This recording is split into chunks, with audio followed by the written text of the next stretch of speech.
what I believe in is accountability, dependability, responsibility, and above all, honesty.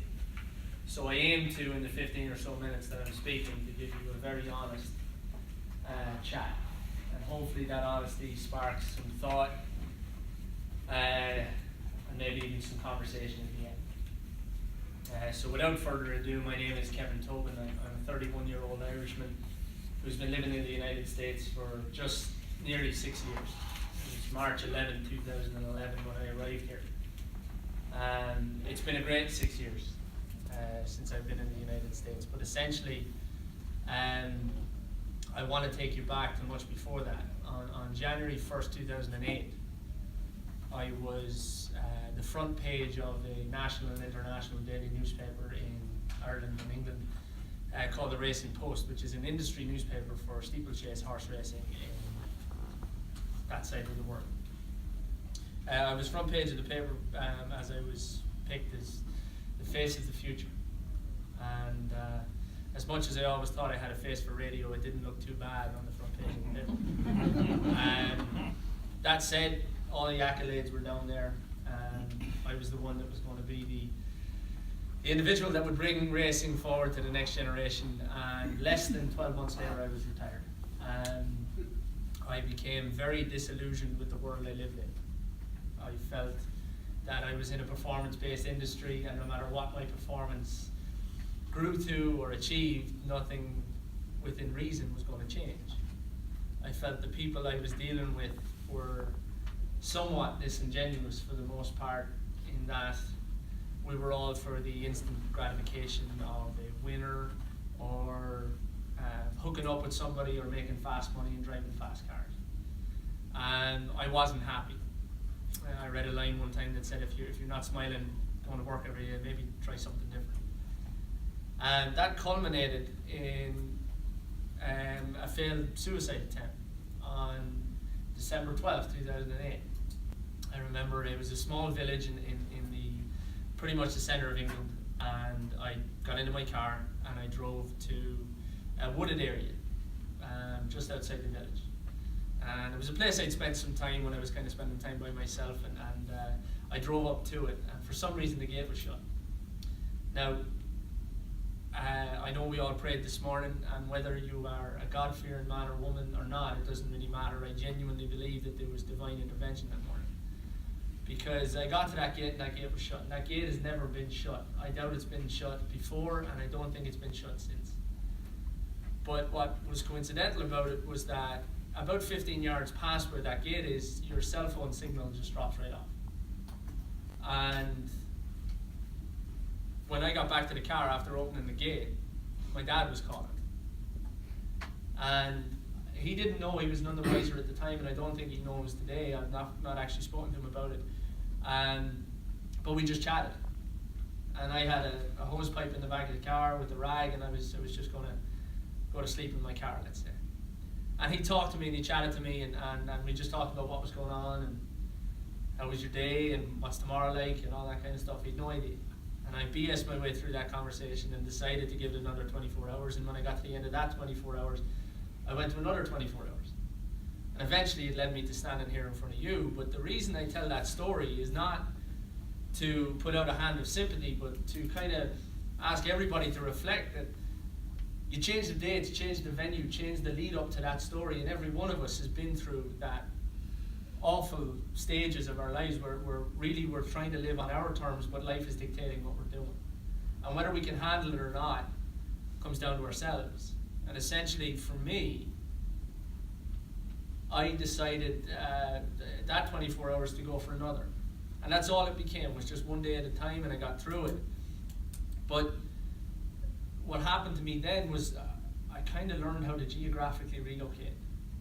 I didn't quite deal with it. I would just get in a car, get on a plane, get on a boat, and move around. Now I look back and, February 2017, and I've managed to live in Australia, I've managed to live in China, I've managed to live in the Middle East, I lived in Vietnam, Cambodia, Laos, Spain, France, Ireland, England, and now the United States. It's wonderful. But everywhere I traveled because I was running away from something. And I got on a plane on March 11, 2011, and I landed in Baltimore, Washington International Airport. and I got a job in Baltimore, and I made a conscious decision to stay. No matter what happens here, I'm going to stay. And inevitably, within 12 months, life started to happen again, and I fell in love with a girl who wasn't in love with me, and it didn't work out. And that was the trigger point for when I would start looking at tickets and looking at destinations and looking at potential jobs in other places.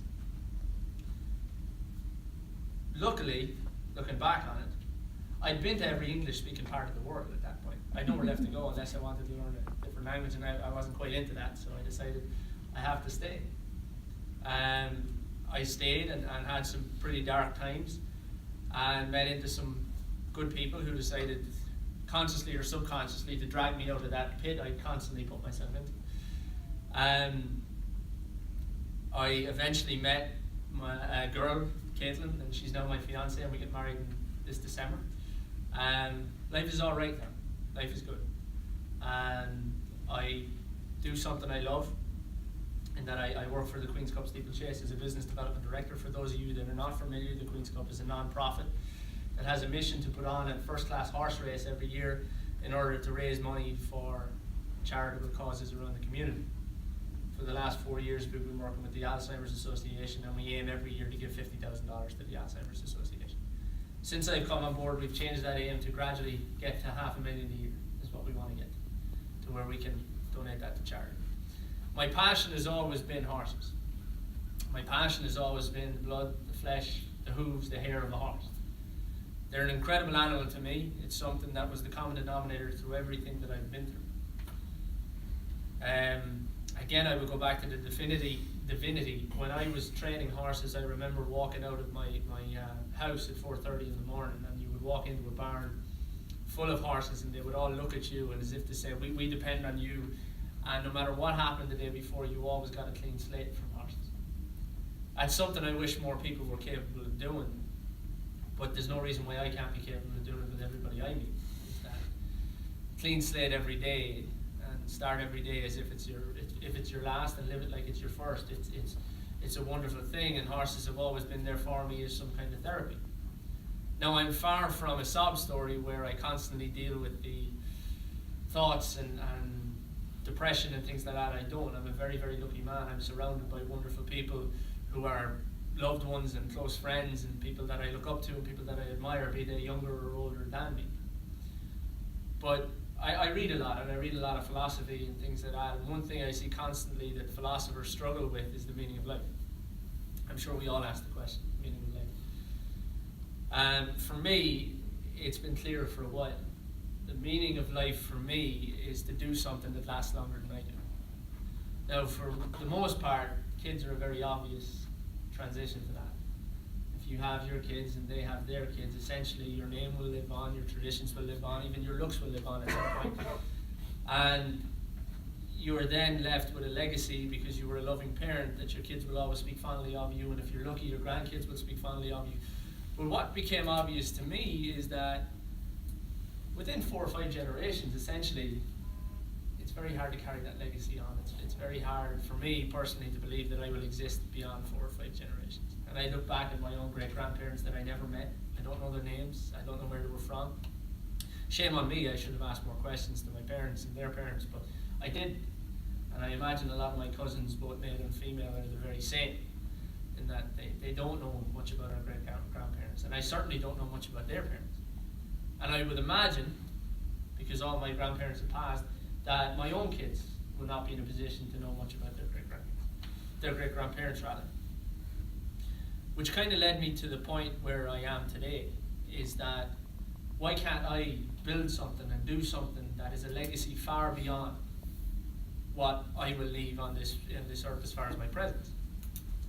Why can't I dream something big enough, be it theoretically, physically, metaphorically? Why can't I come up with something? Why can't I drive something that lasts far longer than I do? I mean, we talk about Leonardo da Vinci, we talk about Galileo, we talk about those wonderful people that went before us. You look through the Bible, there's name after name after name, a person that has left lessons for us to learn that we still talk about today. Why can't we, stood here in cold flesh and blood, be that person that essentially leaves that message for people that come longer after us? And essentially, I believe 99% of people coast through life, and I don't think there's anything wrong with it. You will meet a pilot, you will meet a policeman, you will meet a waiter or waitress that essentially gets up in the morning, goes through their day, earns their money, pays their bills, and goes to bed at night, and that is an admirable way of living, and I respect that. But be the 1% is what came to me. Be that 1% that stands up and says, I'm going to be different, I'm going to try harder, I'm going to get up, I'm going to love more. Which is what's led me to being in charge of my own destiny. I do something now that I love, and it's very, very simple. For those of you that haven't been to the Queen's Cup, it's a very easy way of giving back to society. For those of you that have been, come back. But I get to do something that I love, and I want to build something that lasts far longer than I do, and I've been given the glorious opportunity to do so, to take a passion at this side and something that's been integrally good to my being. And essentially, the fact that I'm still here today has a large part to do with the sport that I was in. And then I get to build something that actually gives back to society. I get to build something that has much more lifespan than I do. And it's not necessarily my name. But if we ever gone to a monument, or ever gone to a museum, or a gallery, and looked at something that just grabbed you deep inside, you read a poem, you saw a movie that just hit a chord with you, you heard a song, you saw kids playing, you did something that just asked you to ask the question, God, I wonder who did that. That's enough right there. That's enough. If you can, essentially the people you meet, you become metaphorically, you're just essentially a motel room in what is the journey of life. But be a fancy hotel room. Be something that people remember.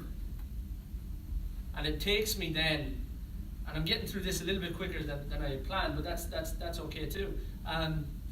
It takes me to the greatest piece of advice I was ever given.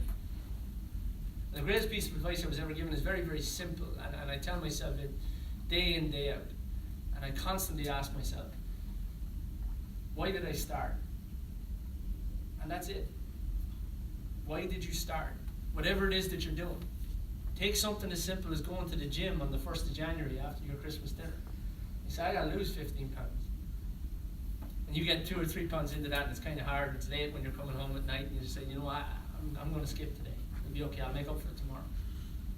But as John Wooden said, the basketball coach at UCLA, he said, you can only give 100%, you can't give 110%. So if you miss today, you can only do what tomorrow has. So don't miss today. And ask yourself, why did I start? Well, I started to lose 15 pounds. I've got to do it. And for me, when I go and I think about the Queen's Cup and I arrive at Bank of America and I say, hey, can you give us some money, put your name on some stuff? And they say, no, it's not quite what we're into. Your event isn't big enough for us. We're not into steeplechase racing. It's quite frustrating and quite hurtful to take something we're very passionate about and get back in the car and say, well, they just don't see it. That's when you ask yourself, why did I start? Why I started, as I will go back to, is to consistently build something that lasts longer than I do. And that's how I'm going to make my mark. So as I said, I've not quite talked for as long as I wanted to.